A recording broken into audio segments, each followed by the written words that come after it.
कृष्ण भगवान की जय। श्री गोपाल कृष्ण भगवान की जय। श्री वृंदावन धाम की जय। श्री वृंदावन धाम की जय। परम पूज्य श्री स्वामी जी महाराज की जय। परम पूज्य श्री स्वामी जी महाराज की जय। श्री कृपा विलास आश्रम की जय। श्री कृपा विलास आश्रम की जय। सभी संत भगवंत की जय। सभी संत भगवंत की जय। श्रीमद्भागवत महापुराण की जय। श्रीमद्भागवत महापुराण की जय। श्री व्यास नारायण भगवान की जय। जय जय श्री राधे श्याम। अहर्निश वंदनीय नित्य प्रति प्रातः स्मरणीय परम पूज्य श्री सद्गुरुदेव भगवान के युगल पाद पद्मों में साष्टांग प्रणाम। प्रातः स्मरणीय परम पूज्य महाराज श्री के युगल पाद पद्मों में साष्टांग प्रणाम। समुपस्थित विराजमान सभी संत सिद्ध साधक योगी भगवत चरणानुरागी संत एवं भगवंत के युगल पाद पद्मों में साष्टांग प्रणाम। भगवत कथानुरागी सज्जनों एवं वात्सल्य रस की प्रतिमूर्ति भगवती मातृ शक्ति अकारण करुणा वरुणालय परात्पर पर ब्रह्म परमेश्वर जगद नियंता जगदाधार जगदीश्वर भगवान की अहेतु की कृपा का फल है कि हम सब लोगों ने दिव्याति दिव्य मधुराति मधुर परम रसमय दिव्य तेजोमय चिन्मय धाम श्री वृंदावन में प्रातः स्मरणीय परम पूज्य महाराज श्री की छोह छान से भरा हुआ यह कृपा विलास प्रांगण, इसमें प्रवेश कर उनकी ही गोद में बैठकर उनके बाकी आराध्य गोपाल कृष्ण भगवान की वांगमयी प्रतिमूर्ति श्रीमद् भागवत महापुराण का नित्य स्वाध्याय के माध्यम से सत्संग लाभ प्राप्त कर रहे हैं। नारायण, आइए हम सब लोग अपनी दिव्य भागवत की भागीरथी गंगा में स्नान करते हैं, कथा गंगा में, और अपने अंतःकरण को पवित्र करते हैं। बड़ा दिव्य और बड़ी सुंदर कथा इस समय आप लोग सुन रहे थे अजामिल की। श्री सुखदेव भगवान से मानो राजा परीक्षित ने कहा, महाराज ये कथा आपने कहाँ सुनी, किससे सुनी? जो आपने अजामिल की कथा सुनाई, ये तो लगता है कि ये अजामिल की कथा थोड़ा सा कहीं आपकी बनावटी तो नहीं है। अरे नहीं, ऐसा मत सोचना। ये जो कथा है नारायण, ये हमने एक बार में घूमता हुआ मलय पर्वत पर पहुंचा। मलय पर्वत पर मुझे लगा कि नारायण यहाँ कोई सत्संग हो जाए। तो देखा महाराज एक झोपड़ी थी, साधारण एक कुटिया, वहां देखा। उस कुटिया में जब मैं प्रवेश किया, कुटिया के पास, वो कुटिया क्या था, बड़ा दिव्य आश्रम था। उस आश्रम में महाराज खग मृग जीव जंतु सब आनंद से आपस में बैर विरोध छोड़कर सब रह रहे थे, सब एक साथ रहते थे, किसी का कोई विरोध नहीं था आश्रम की जगह पे। आश्रम में सुंदर सुंदर कुंड थे, तालाब थे। उसमें एक घाट पर सिंह पानी पीता था, तो उसी घाट पर महाराज मृग भी पानी पीता था। कहीं कोई वैर विरोध नहीं था। जानते हो ये क्यों? क्योंकि वहां पर अगस्त ऋषि रहते थे। वो अगस्त ऋषि का आश्रम है। मैं जब उस मलय पर्वत पर गया, महाराज ऋषि को प्रणाम किया, और प्रणाम करके ऋषि ने कहा, कहो सुखदेव कैसे आगमन? का प्रभु भ्रमण कर रहा था, देखा यहाँ सत्संग हो जाए। कहा अब मैं तो इस समय पूजन कर रहा हूं। श्री अगस्त जी महाराज के हाथ में सालेग्राम थे। सालेग्राम का पूजन करते हुए कहा अच्छा सत्संग। कहा महाराज आपको भगवान की जो सबसे अच्छी करुणा और कृपामयी कथा लगती हो वो आप सुनाओ। श्री सुखदेव जी को अगस्त ऋषि ने सालेग्राम हाथ में रखे हुए नारायण और वह श्री अजामिल की कथा सुनाई। सोचिए कितनी पवित्र कथा है। यहां लिखा है इतिहास इमं गुह्यम भगवान कुंभ संभव कथयामास मलय आसीनो हरि अर्चनम।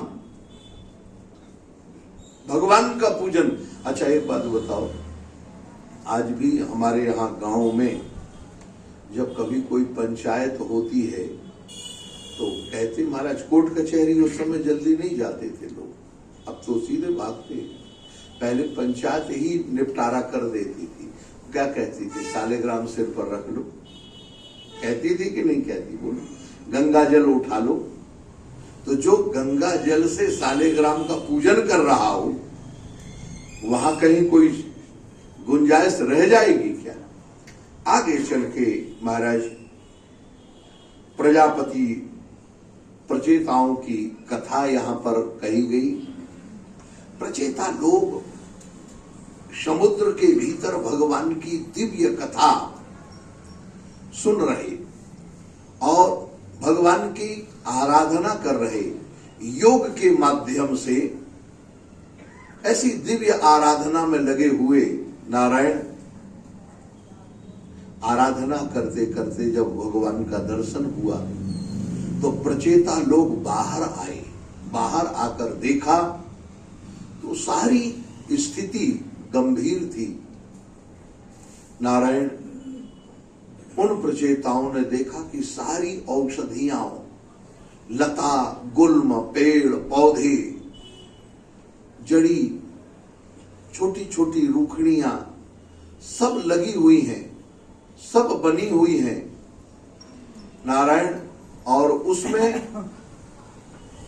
उन रूखड़ियों में महाराज, उन रूखड़ियों से, बड़े बड़े पेड़ों से, लताओं से, गुल्म औषधियों से यह पूरी भूमि भरी हुई है। उस भरी हुई भूमि को देखकर उनको क्रोध आया कि हमारे जाने के बाद ये क्या उत्पात मच गया। नारायण उस समय उन्होंने अपने मुख से अग्नि और हवा दोनों का संयोग से फूका। वृक्ष जलने लगे। वृक्षों के राजा चंद्रमा आ गए। चंद्रमा ने कहा मां द्रुमोभ्यो महाभागा दीनोभ्यो दोग्धुमर्हसि विवर्धयशवो यूयम प्रजानाम पतयस्मृता। अरे भाई इस संसार में सबकी कीमत है। आप इन औषधियों को, पेड़ों को क्यों जला रहे? इन्होंने बिगाड़, तुम्हारा बिगाड़ा क्या है? आज विचार करो, नारायण हमारे वृंदावन में, मैं कई बार इधर उधर वृंदावन के, कभी किसी दूसरे तरफ जाना हुआ, कल रुक्मणी विहार के इस तरफ एक महात्मा आए हुए हैं, चिन्ना जीयर स्वामी, रामानुज संप्रदाय के शंकराचार्य, अच्छे बड़े विद्वान, उच्च कोटि के महाभाग, त्रिदंडी स्वामी नारायण। उन्होंने विद्वत गोष्ठी रखी थी, मैं उनके यहाँ गया, कई विद्वान इकट्ठे हुए थे, मुझे भी जाना पड़ा। वहां देखा तो लगता ही नहीं है कि हम वृंदावन में, वहां लगता है जैसे हम दिल्ली बंबई में, ऐसी हरियाली और इतनी चौड़ी चौड़ी सड़कें और वो वाहन और एक से एक लग्जरी फ्लैट महाराज, वहां के लोग। हाँ है तो वृंदावन, लगता नहीं है वृंदावन है। और ये पुराना वृंदावन, यहां एक भी वृक्ष दिखाई नहीं दे रहे, मोर की आवाज नहीं, मोर दर्शन के लिए नहीं है वो। मैं तो सोचता हूं किसी का प्रारब्ध भले जग जाए, उसे मोर का दर्शन हो जाए इस तरफ, मोर का दर्शन नहीं है, पपीहा और इत्यादि। जबकि इस हनुमान टीला में यहाँ पर महाराज इतने मोर थे जिसका कोई हिसाब नहीं। मोरों का जंगल कहा जाता किसी समय।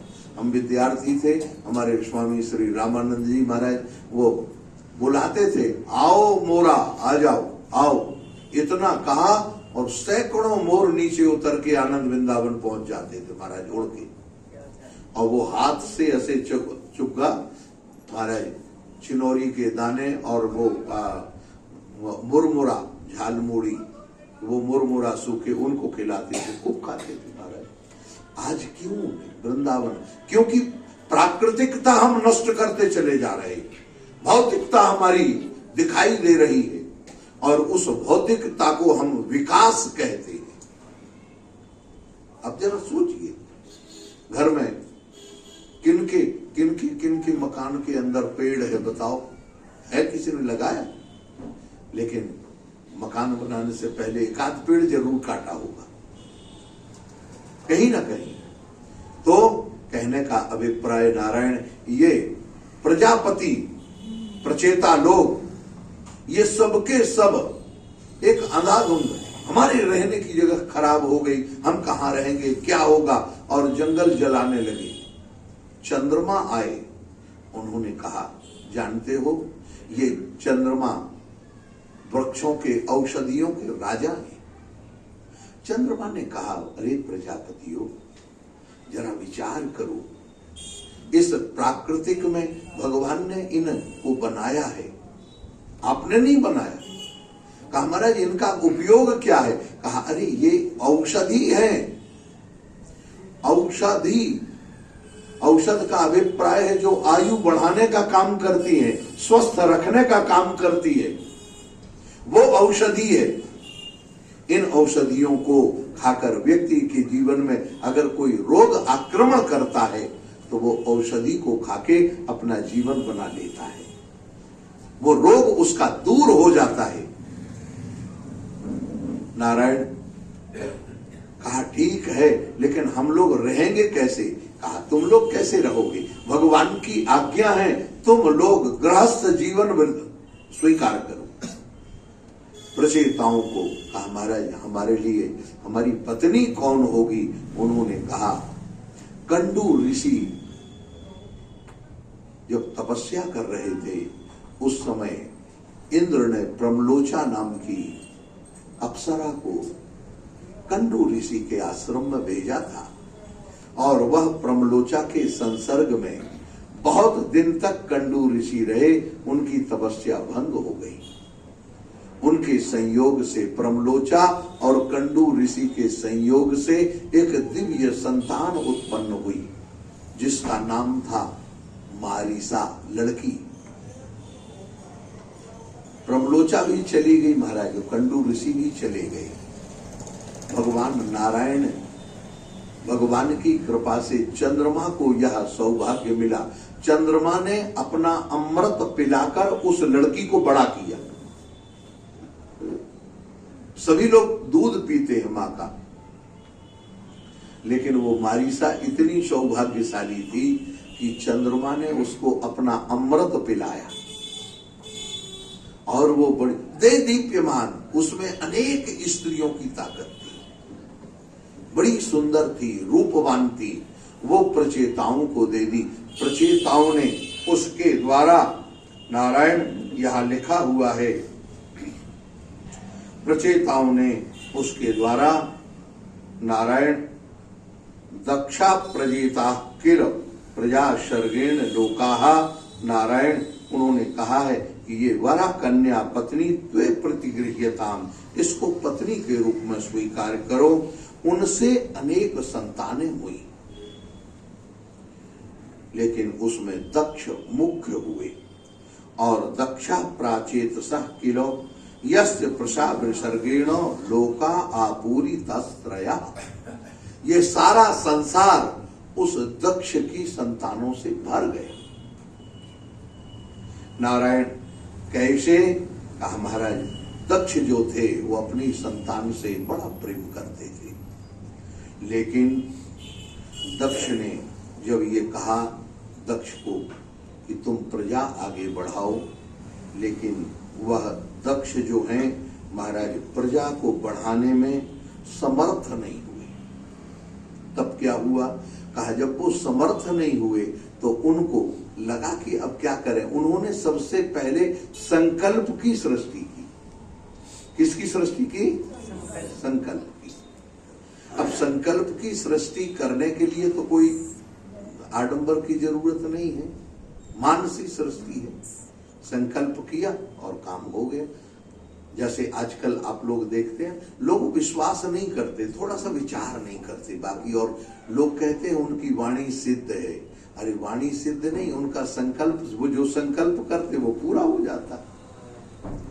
आज भी बड़े बड़े महापुरुष हैं, हमने देखा महाराज स्वामी ओंकारानंद जी महाराज के साथ में, हम आपको बताएं, यहाँ बाबूजी हैं हरि भाई जी, इनके यहाँ गए हुए थे, इनकी भागवत सप्ताह थी इनके यहाँ। तो हमारे पूज्य स्वामी महंत जी ओंकारानंद जी महाराज भी गए, वहां गए महाराज। तो जूनागढ़ के पास थोड़ा देर कहा चलो भाई जूनागढ़ घूमने चले। शिवरात्रि का मेला भरने वाला था। शिवरात्रि के कुछ दिन पहले वहां जब गए तो हम सब लोगों को भूख लगी।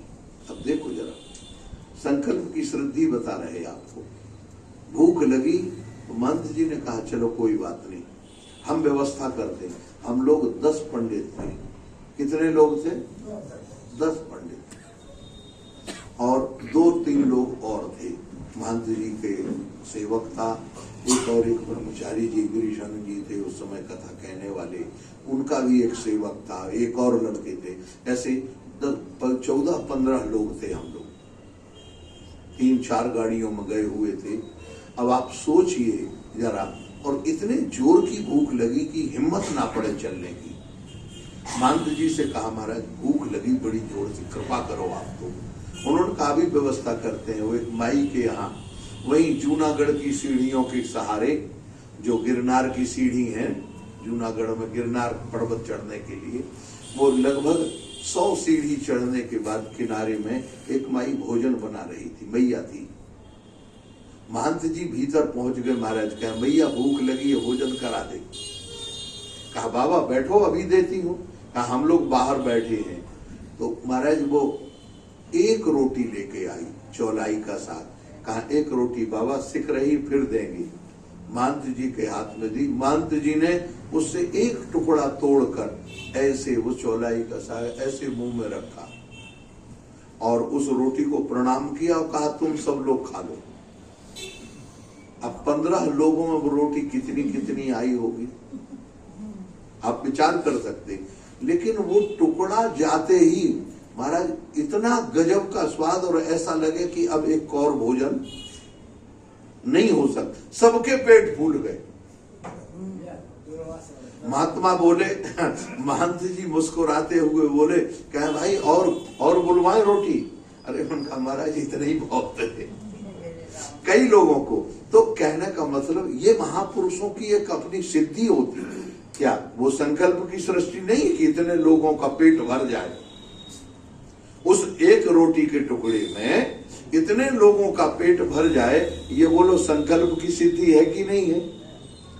ऐसे ही प्रजापतियों ने, नारायण प्रचेताओं ने, यहां दक्ष ने संकल्प किया, देवता उत्पन्न हुए संकल्प से, कुछ राक्षस उत्पन्न हुए, कुछ दानव और मानव इकट्ठे उत्पन्न हुए, लेकिन देवासुर मनुष्यादि नभा स्थल जलौक सा, जल में रहने वाले, आकाश में रहने वाले मनुष्य, देवता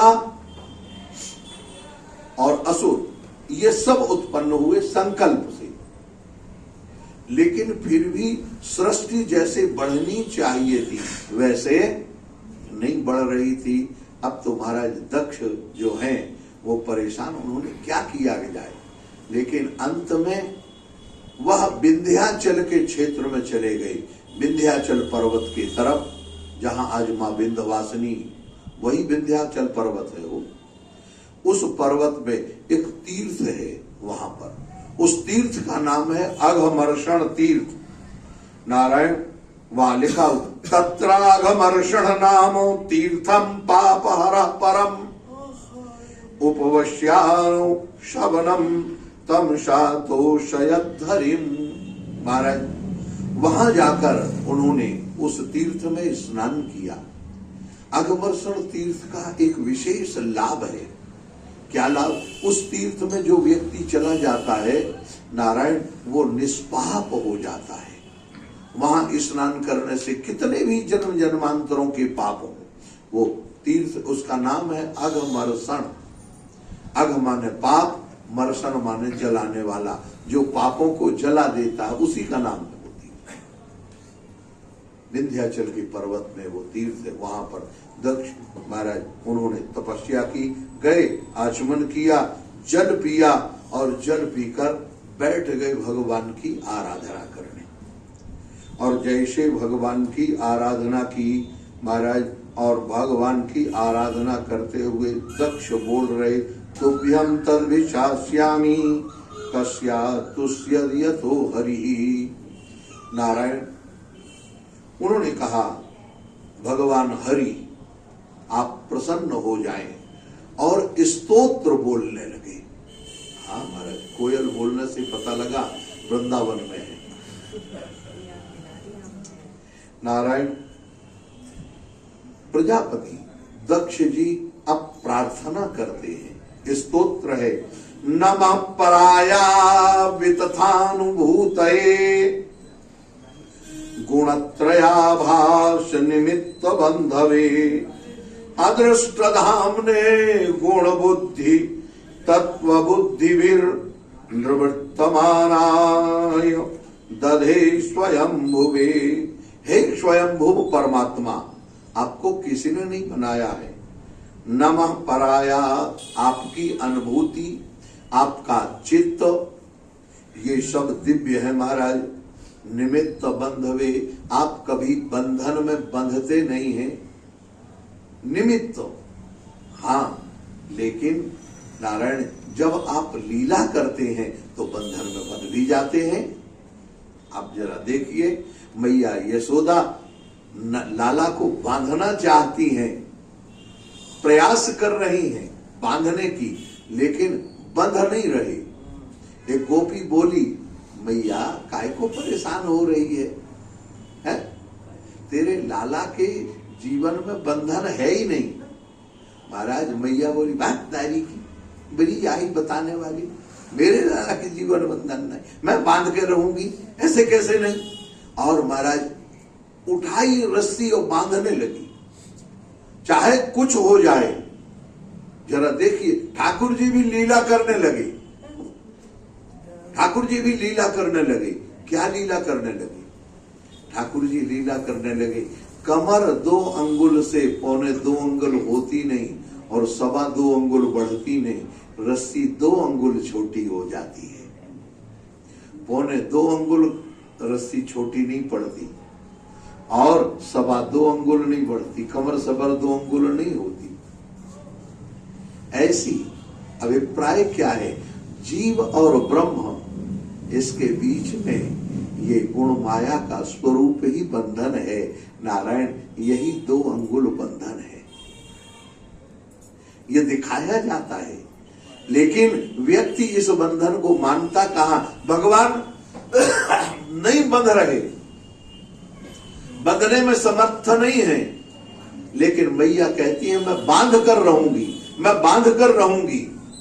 और जब ऐसी दृढ़ निश्चय जब मैया का हो गया, नारायण, बांधते बांधते बांधते बांधते 1 रस्सी पर 2 रस्सी 3 रस्सी, सारी घर की रस्सियां बुला ली, जुड़ गई, लेकिन फिर भी 2 अंगुल छोटी। कारण क्या है? कहा महाराज, परमात्मा बता रहे, मैया मेरा स्वरूप जान ले, मैं कभी बंधन में आने वाला नहीं हूं। मैया माने भक्त। भक्त कहता है, ठाकुर जी अगर बंधन में नहीं आते तो हमारे पास आए क्या? हमें निर्गुण निराकार निर्बंधन परमात्मा की जरूरत नहीं, हमें तो बंधने वाले भगवान की जरूरत है। हम तो बंधने वाले भगवान को देखते हैं। नारायण, और स्थिति क्या हुई? भगवान बंधे, कब बंधे? जरा विचार करना। नारायण, जब मैया की रस्सी उठाने की ताकत नहीं रही। वहां लिखा हुआ कृपयासी प्रस्विन्न गात्रायाः। महाराज, वहां लिखा हुआ है कृपया शीत स्वबंधने। जब मैया की रस्सी उठाने की ताकत नहीं रही, तब भगवान बंधन में बंध गए। आपका अभिप्राय क्या है? जब यह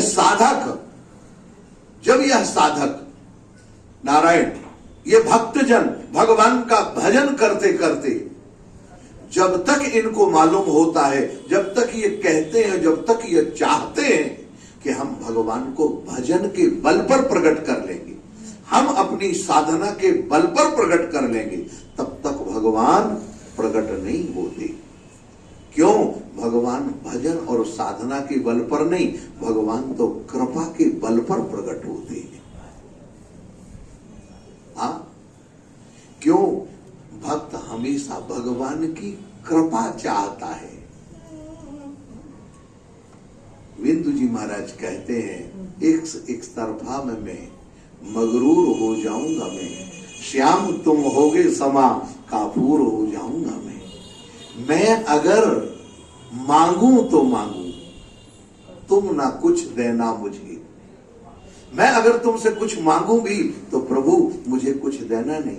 मैं अगर मांगू तो मांगू, तुम मुझे कुछ न देना प्रभु। अगर दे दिया तो फिर प्रेमी नहीं, मजदूर हो जाऊंगा मैं अगर देखूं तो देखूं, तुम मुझे ना देखना। देखो तो जरा, मैं अगर देखूं तो देखूं, तुम अगर न देखना। तुमने अगर देखा मुझे तो मशहूर हो जाऊंगा मैं अगर तड़पूं तो तड़पूं, मैं अगर तड़पूं तो तड़पूं, आंख से बिंदु न टपकाना प्रभु, वरना आपकी आंखों से दूर हो जाऊंगा मैं। ये भक्त का भाव है। ये भक्त बांधना चाहता है जब परमात्मा को, तो वो इस तरह से परमात्मा बनते हैं। नारायण, इसीलिए कहते हैं पराया मिथ्यानुभूत गुण त्रयाभास निमित्त बंधवे। यह जो बंधन है ना, हाँ महाराज, ठाकुर जी प्रेम का बंधन स्वीकार करते हैं। दक्ष कहते हैं प्रभु आप अगर बंधते भी हो, मिलते भी हो तो प्रेम से मिलते हो, बंधते हो तो प्रेम से बंधते हो।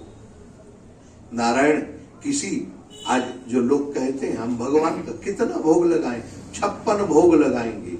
अगर 56 भोग में मिलते तो बेचारे धन्ना जाट को तो बाजरे की रोटी में कभी नहीं मिल पाते। बोलो, सनातन गोस्वामी को सूखी रोटी में कैसे मिलते? बताओ, मिल सकते थे क्या? भगवान प्रेम एक ही साधन है भगवान के मिलने का। नारायण, वो है प्रेम। आपके हृदय के अंदर जिस वक्त वह परमात्मा का प्रेम उदय हो जाएगा, फूट पड़ेगा, आपका हृदय उनके लिए तड़पने लगेगा, रोने लगेगा, वो परमात्मा आपसे दूर नहीं है। यहां अदृष्ट धाम ने गुण तत्व बुद्धि भी। हे प्रभु, आप अपने गुणों से, मनुष्य अपने कोई भी गुण से आपको पा नहीं सकता है, लेकिन फिर भी न जाने कौन से गुण पर दयानिधि रीझ जाते हैं। दुनिया के गुणों में वो ताकत नहीं है, वो ताकत नहीं है कि वो आपको गुणों के बल पर रिझा ले। सोचो जरा, लेकिन फिर भी भगवान कृपा करते हैं, न जाने कौन से गुण पर, कौन सा वो गुण है नारायण। इसीलिए यहां कहते हैं निवृत्तमानाय दधे स्वयं भोवे। हे प्रभु, निवृत्तम आनय, आप प्रवृत्ति में नहीं मिलते, निवृत्ति में मिलते हैं। परमात्मा कभी संग्रह में नहीं मिला हो, हमेशा परमात्मा संग्रह में नहीं मिला हो, वैराग्य में, त्याग में मिला है।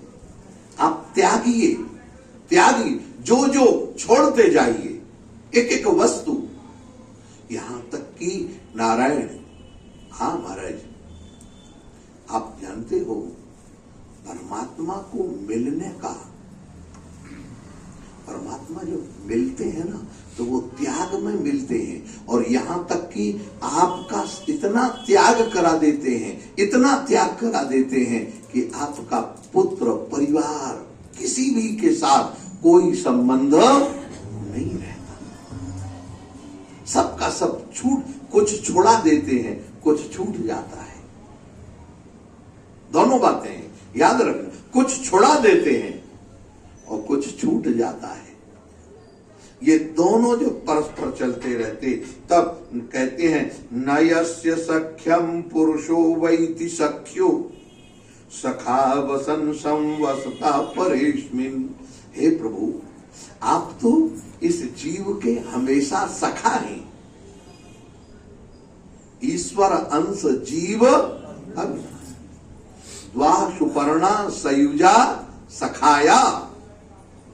आप ईश्वर और जीव, ये दोनों सखा हैं, एक ही साथ एक शरीर में रहते हैं, लेकिन प्रभु फिर भी वो सखा वशन शम वस्ता पुरुष में, ये सखा जीव जो है नारायण, वो आपको पाना तो चाहता है, लेकिन आपके ईश्वरत्व को वो जानने में समर्थ, जीव में इतनी सामर्थ्य नहीं है कि वो ईश्वर को जान ले। तब फिर क्या ईश्वर फिर नहीं मिलेगा? कहते हैं नहीं, ईश्वर कृपा करता है तो उसको जना देता है। जो जाने जेहि देहि जनाई, जानत तुम ही बह जाई। वो उसी को जनाते हैं जो जानना चाहता है, जो इस मार्ग पर चल रहा है, जो इस मार्ग पर चल रहा है नारायण, वो उसी को जनाना चाहते हैं। जो इस मार्ग पर चला ही नहीं है, भगवान उसको क्या मिलेंगे, जनाएंगे? जनाते तो वो है जो भजन कर रहा है, साधन कर रहा है। क्यों? क्योंकि भजन साधन ही उसके मिलने का साधन है। सांवरे से मिलने का सत्संग ही एक, हाँ जी, देखो ये सत्संग क्यों बहाना है? क्योंकि यह केवल सत्संग सत्पुरुषों का साथ अकेला नहीं है, इसके साथ में सहज साधना जुड़ी हुई है। भगवान की आराधना, कथा में मन लगा, कान लगाए बैठे हैं, देख रहे हैं, वाणी का आनंद ले रहे, उस जो वाणी बोली जा रही उसके हिसाब से चित्र खींच रहे हैं, बनाते चले जा रहे। बोलो ये आराधना नहीं है तो क्या है? मन को एकाग्र करने का इससे बड़ा और कोई तरीका है क्या नारायण? इसीलिए ये साधना, नारायण महाराज दक्ष कहते हैं, प्रभु आप जो हैं नारायण, आप जीव और ईश्वर एक साथ रहे। आप प्रत्येक मनुष्य प्राणी के हृदय में तो रहते हैं, खास रूप से मनुष्य के हृदय में रहते हैं, लेकिन मनुष्य का जो जीव है वह आपको नहीं जान पाता। क्यों नहीं जान पाता? क्योंकि वह मन, बुद्धि, चित्त और अहंकार, इन चारों अंतःकरणों के साथ, अपनी इंद्रियों के साथ मिला हुआ संसार के देश में भटकता रहता है। रूपनगर की यात्रा आंख के माध्यम से करता है, शब्द संसार में कान के माध्यम से चला जाता है, स्वाद के समुद्र में गोता लगाता है जिह्वा के माध्यम से, स्पर्श सुख का आनंद लेता है स्पर्श इंद्रिय हाथ के माध्यम से। आप बोलो तो जरा। हाँ महाराज, सुगंध के देश में पहुंचता है नासिका के माध्यम से। ये सारे इन विषयों के देश में अलग अलग वह मन के साथ लेकर भ्रमण करता रहता है, मन के साथ भ्रमण करता है। सोचो, नाक में गंध लेने की ताकत है, लेकिन उसको सुगंध और दुर्गंध नाक पहचानती है कि नहीं? बोलो। तो वह सुगंध और दुर्गंध तस्मै महेशाय नमस्करोमि। हे प्रभु, गुणो यथा गुणिनो व्यक्त दृष्टे। आप गुणों के समस्त दिव्य गुणों से समलंकृत हैं, लेकिन किसी भी गुण से आप मिलने वाले नहीं हैं। आप कृपा करें। देहो सबोख्या मनवो भूत मात्रा नात्मानमन्यं च विदुः परम यत् सर्वं पुमान् वेद गुणाश्च तज्ञो न वेद सर्वज्ञमनन्तमीडे। हे परमात्मन, आप सर्वज्ञ परमात्मा हैं, आप सर्वज्ञ हैं, सब कुछ जानते हैं, और जीव अज्ञ है, कुछ नहीं जानता। देखो तो जरा कैसी मित्रता है, लेकिन इसके साथ बाद भी वह आपके साथ मित्रता का संबंध बनाना चाहता है। क्यों? कि प्रभु, हम अज्ञ जरूर हैं, लेकिन सर्वज्ञ के साथ साथ भले सर्वज्ञ न बन पाए, लेकिन सर्वज्ञ का प्रेम तो हमें मिल जाएगा। बोलो, हुआ क्या? कहा मन वो भूत मात्रा। ये पंचभूतों का जो शरीर है, 5 भूतों के द्वारा बना हुआ है। महाराज, अब जरा सोचो, एक ही भूत तो प्राण ले रहता है, और किसके साथ 5-5 हैं, तो पंचभूत। देखो, तो ये पंचभूत जो हैं, ये भूत मात्रा क्षिति जल बाबक गगन समीरा और पंच रचित इति। देखो, ये जो पंचभूत हैं, ये भूत, और मात्रा माने शब्द, स्पर्श, रूप, रस, गंध। इन पंचभूतों के साथ नारायण 5 मात्राएं मिली हुई हैं, और वो मात्राएं इतनी विकट हैं कि नारायण हमको रहने नहीं देती चैन से। कितने ही कुछ हो, कहीं कोई दृश्य हमें अच्छा लगने वाला हो तो बार बार निगाह चली जाती है उधर, न चाहते हुए भी हम देख लेते हैं। जरा देखना, मैं आपको एक बढ़िया सुंदर दृश्य दिखाता हूं। आप जरा सोचो, विश्वामित्र जी के साथ सामने से महाराज पूजा लेन प्रसून गए, प्रसून लेन 2 भाई पूजन के लिए, फूल लेने के लिए दोनों भाई राम और लक्ष्मण जनक की वाटिका में पहुंचे। इधर किशोरी जी पूजन करने के लिए वहां पूजा करण जननी पठाई, गौरी मैया की पूजन करने के लिए दोनों जाती, लेकिन बीच में एक बावरी सखी पहुंच जाती है, जो श्याम सुंदर हमारे राघवेंद्र सरकार का दर्शन करती है। नारायण, वो आई बावरी, और बावरी हो गई। बावरी होकर कहती है कि सखी, नगर के चोर बगिया में पधारे हैं। अभी जो नगर देखने में गए थे ना, जो चोर, 2 चोर नगर में जो थे, हाँ महाराज, मन को चुराने वाले सांवरे सरकार और गोले सरकार, वो अपनी बगिया में आए हैं। किशोरी जी कहती है, बगिया में है? कहाँ है? चलो दिखाओ तो सही। पुष्प वाटिका का प्रसंग नारायण, और वो बगिया दिखाने के लिए ले जाती है। नारायण जैसे किशोरी जी ने ठाकुर जी को देखा और ठाकुर जी ने किशोरी जी को देखा, महाराज ठाकुर जी की हालत क्या हुई जानते हो? किशोरी जी को देखते ही महाराज फूल तोड़ रहे थे, अगहन का महीना था, माथे पर पसीना आ गया। ये तो ठाकुर जी की स्थिति है। और जैसे पसीना आया, पसीने से लथपथ होने लगे महाराज, बिंदु महाराज पसीने की बूंदें छलछला आई। उस समय हल्की हल्की सूर्य की किरणें पड़ रही थी। ऐसा लगता था जैसे बगीचा के मालियों ने ठाकुर जी का कनक बिंदु से स्वागत किया हो। नीलमणि में स्वर्ण के बिंदु रखे हों। नारायण ऐसी दिव्य झांकी भगवान की। और किशोरी जी की हालत क्या हुई?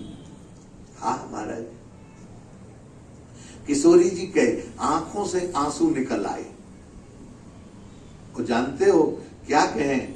अखियां कहे और निहारन दे और आंसुआ कहे पांव पखारन दे।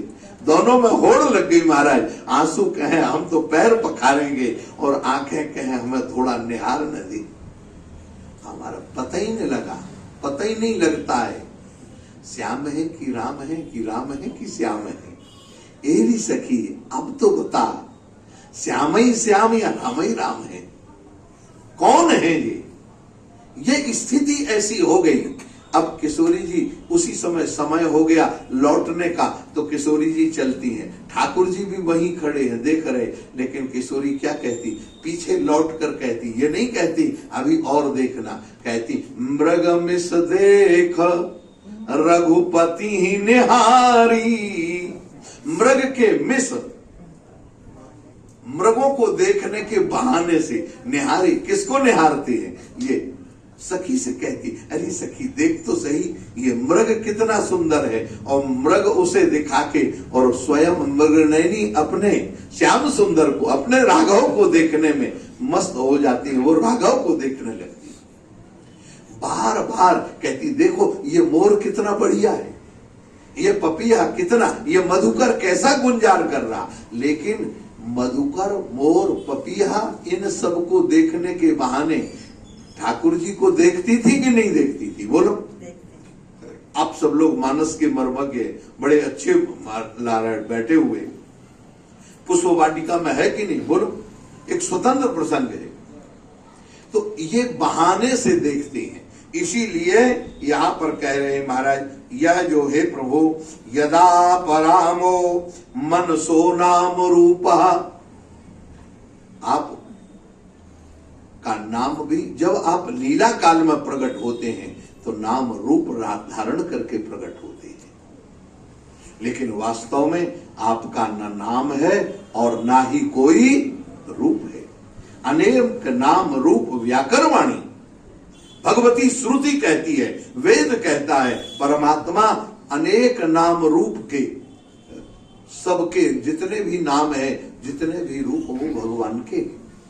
नारायण रूपस्य दृष्टा स्मृति संप्रमोशम, आपके जो अलग अलग रूप हैं प्रभु, 24 अवतार के रूप हैं। स्मृति, अलग अलग स्मृतियां देखती हैं। या इयते केवल संशया हंसाय तस्मै शुच सद्मने नमः।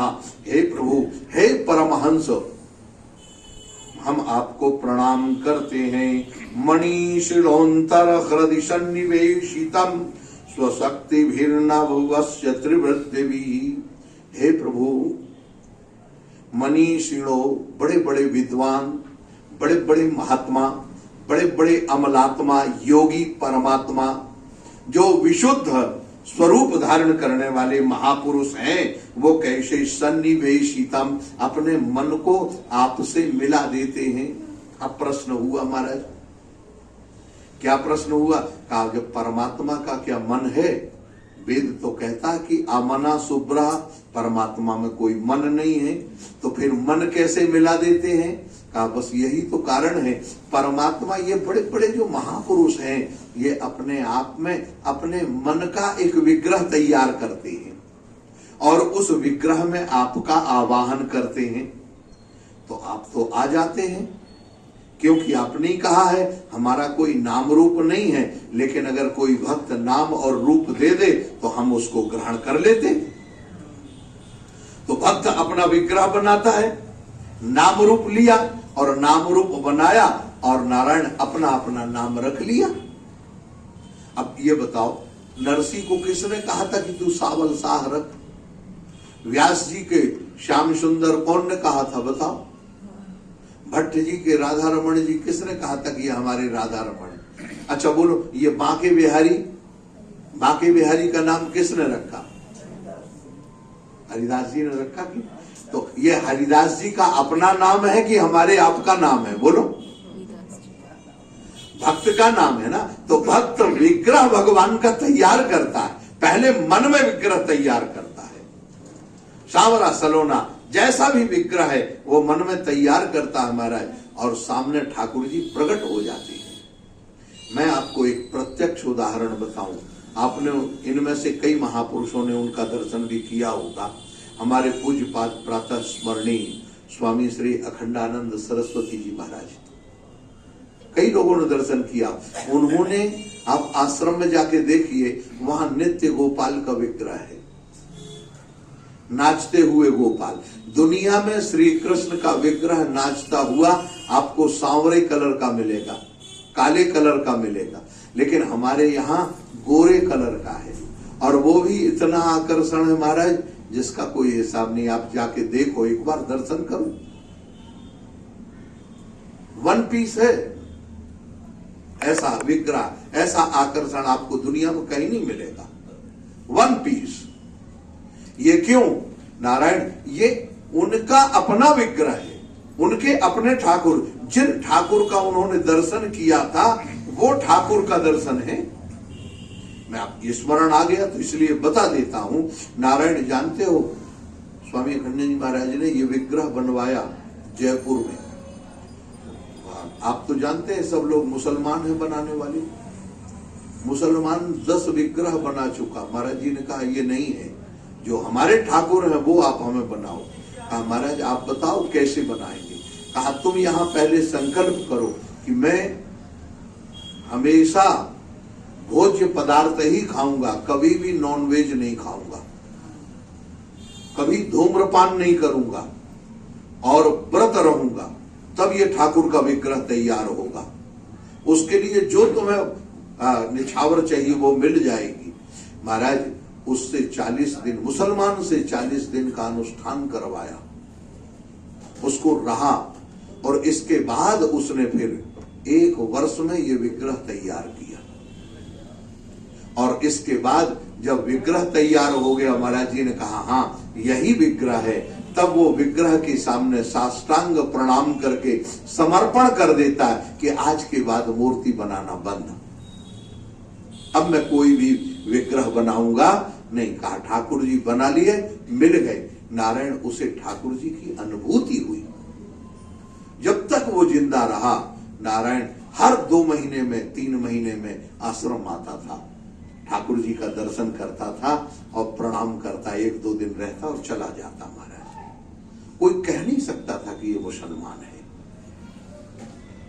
सोचिए, तो ये जो बात मैंने आपको बताई, ये बताए, ये है ठाकुर जी अपने प्राइवेट विग्रह। ठाकुर जी की, भगवान का अनेक नाम है, अनेक रूप हैं, लेकिन भगवान का अपना जो विग्रह है वो भक्त तैयार करता है।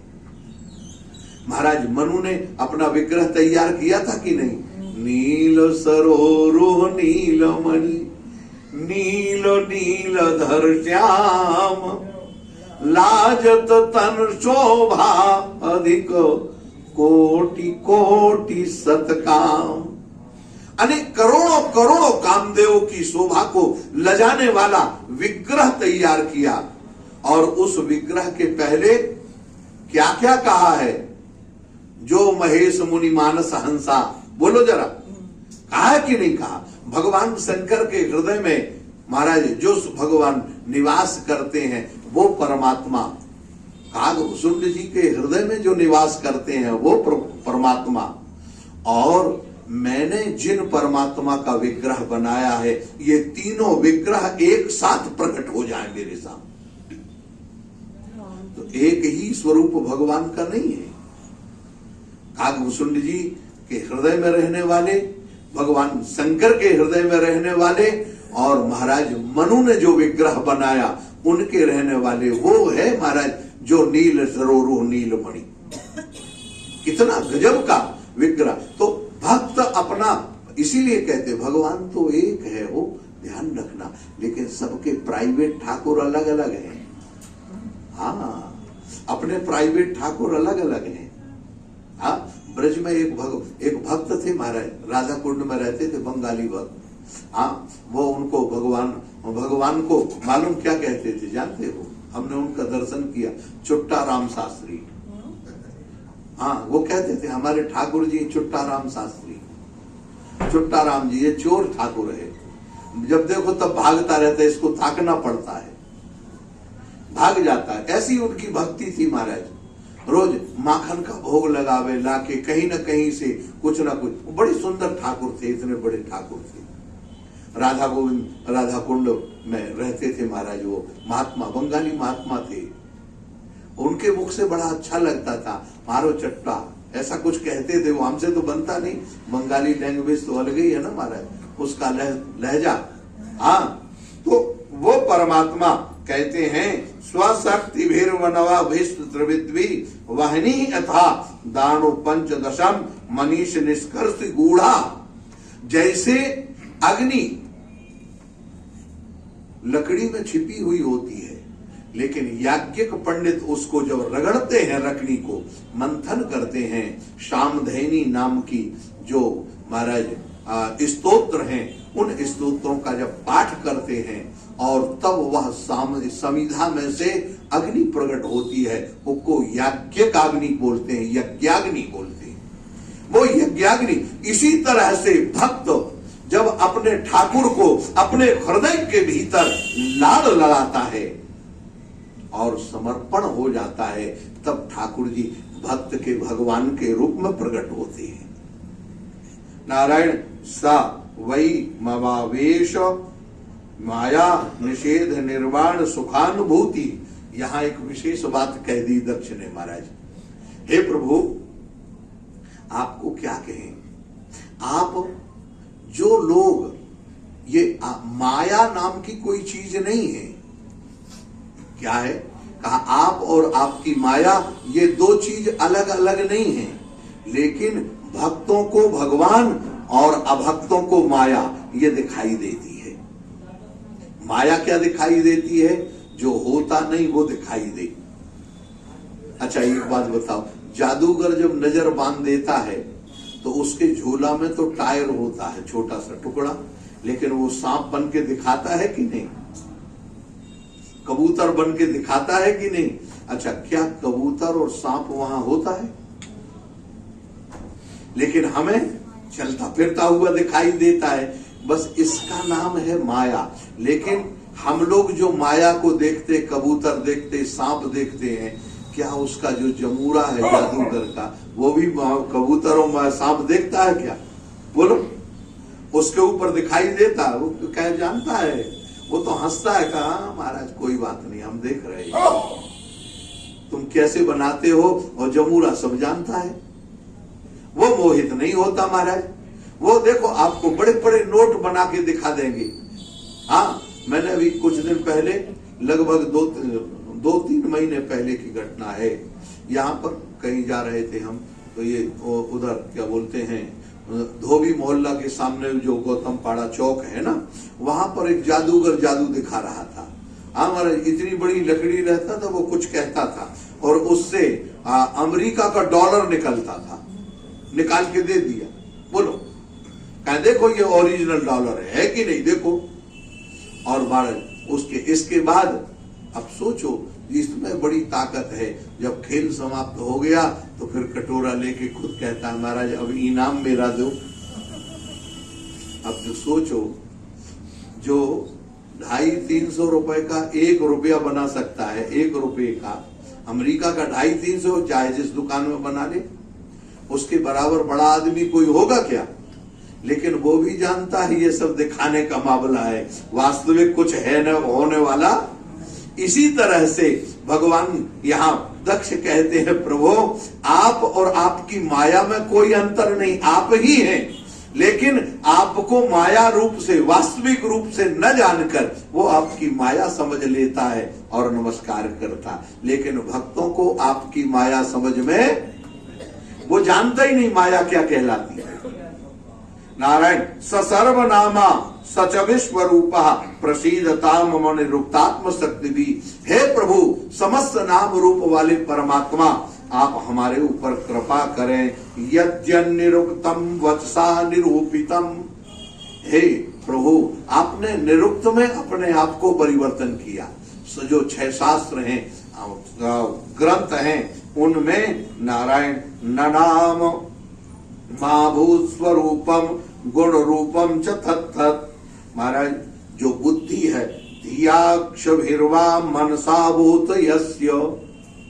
धियाक्ष बुद्धि और मन, नारायण ये मन हमारा कुछ भी कहता है, लेकिन अगर बुद्धि निर्णयात्मक ना हो तो मन मुखी ढंग से जीवन चलाने वाले हमेशा खतरा खाएंगे कि नहीं खाएंगे? बोलो, बुद्धि निर्णय करती है कि नहीं, सही और गलत का।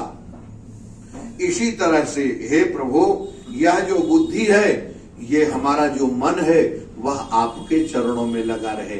हमारी बुद्धि आपके चरणों का मकरंद रस पान करती रहे, ऐसी आप कृपा करें। यस शक्तयो वदताम वादी नाम व्यो। हे प्रभु, देखो मैं कई बार कहता हूं, आप लोगों ने कई बार सुना वो बात। यहाँ यस शक्तयो वदताम वादी नाम वही, जिस शक्ति से मैं बोल रहा हूं और आप सुन रहे। अच्छा, अब विचार करो, ये शक्ति कौन सी है? बोलने वाली शक्ति और सुनने वाली शक्ति। अच्छा जरा बताओ, कौन सुन रहा है? ये प्रश्न उठा लो, और मैं प्रश्न उठाऊं, मेरे भीतर से वास्तव में बोल कौन रहा है?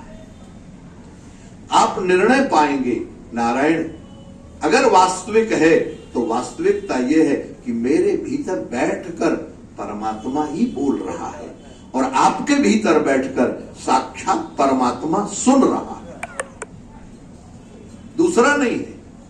और आनंदित भी वही होता है, उन्हीं गुणों के द्वारा विवाद संवाद भुवो भवंती।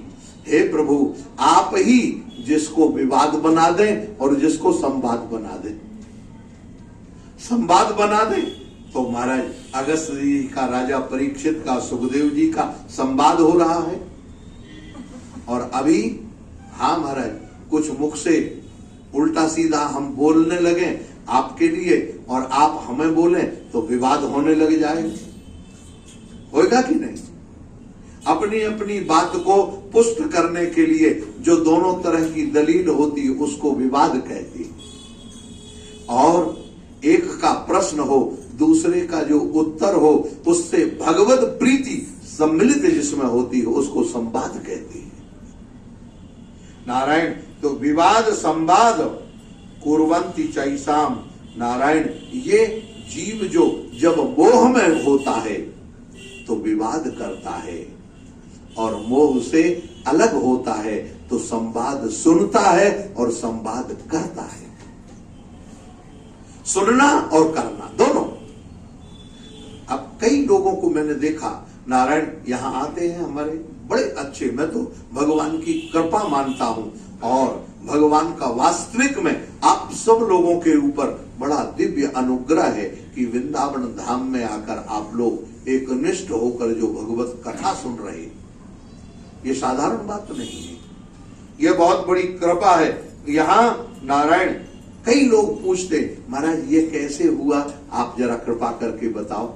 ये प्रश्न तो ये प्रश्न उठा है, इसका मतलब है कि उनकी आराधना सत्संग श्रवण ठीक चल रहा है। सत्संग में जिसका मन इधर उधर जाएगा नारायण, उसके हृदय में प्रश्न नहीं उठेंगे, और जिसके प्रश्न का निराकरण होता चला जाएगा वह भी आनंद से रहेगा। दोनों बातें हैं। तो नारायण यहां पर यही योनुग्रहार्थाय भजता पाद मूलम अनाम रूपो भगवान अनंता नामानि रूपाणि च जन्म कर्मभिर् भेजेश मह्यम परमः प्रसीदतु योनुग्रहार्थम। हे प्रभु, आप मेरे ऊपर अनुग्रह करें, मेरे ऊपर अनुग्रह की वर्षा करें, कृपा की वर्षा करें। हे दीन बंधु, कैसे च जन्म कर्म भी। हे प्रभु, आपकी कृपा के द्वारा ही मनुष्य जन्म मिलता है, और मनुष्य जन्म मिल जाने के बाद भी आपकी कृपा के परवश ही हम आपकी कथा सुनते हैं और आपके लिए कर्म कर सकते हैं। आपके कर्म माने हम ऐसे क्रिया करें जो भगवान को कहें, प्रभु जो अभी हमने किया है वो आपको समर्पित है। अब किसी का जेब काटा और कहोगे प्रभु आपको समर्पित है, बोलो। लेकिन आप तुरंत पूजन करके आए कहीं से भी, हे प्रभु इस पूजन का फल हम आपको देते हैं, वो आपका पूजन का फल बढ़ जाएगा, एक पुण्य हो जाएगा और दान देने की लिस्ट में आपका नाम लग जाएगा। आपने ही किया, इसीलिए कहते हैं जो भी यद यद करोमि तब कर सकम नारायणायेति समर्पयेत्। जो भी हमने किया वो सब भगवान नारायण को समर्पित करते हुए चल रहे हैं। ननाम रूपाणी भेजे समह्यम परमम प्रसीद। हे प्रभु, आप समस्त नाम और रूप में विद्यमान हैं। आपके नाम और रूप दोनों ही आपकी पहचान है।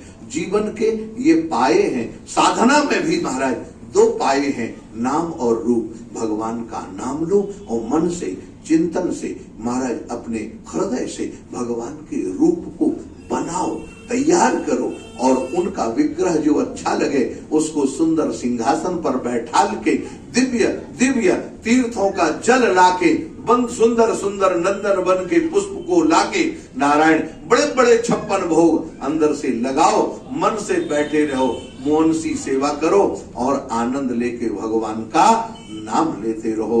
आगे की चर्चा कल पुनः फिर।